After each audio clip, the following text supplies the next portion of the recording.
Oakville's TA Blakelock Wind Ensemble has been polishing their notes, tone, and timing for their performance at Carnegie Hall in New York City. So in 2018, our wind ensemble traveled to Toronto to play in Music Fest Canada's national festival, and one of the adjudicators was Professor Brendan Caldwell from Baldwin Wallace Conservatory.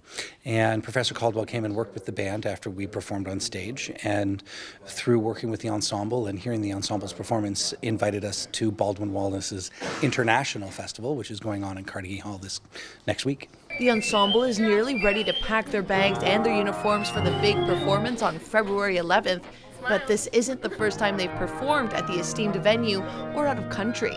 We've been to Halifax, we've been to Montreal, been to Ottawa a number of times.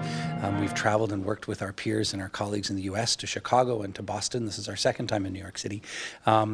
And we've also taken the ensemble overseas and spent some time in Beijing and Xi'an. We did a concert on the Great Wall of China, and we also did a performance tour to Havana, where we worked with the National Concert Band of Cuba.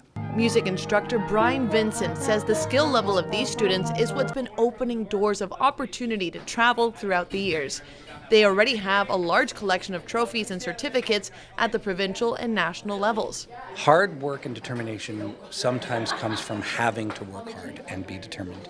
And when we have opportunities to either go to nationals or a local festival to perform, certainly performing for our own community, as we do a couple of times a year, and when certain experiences like playing in Carnegie Hall come up, all of those are relevant to our skill development, and all of those help us continue to prioritize in our busy lives making music as a community.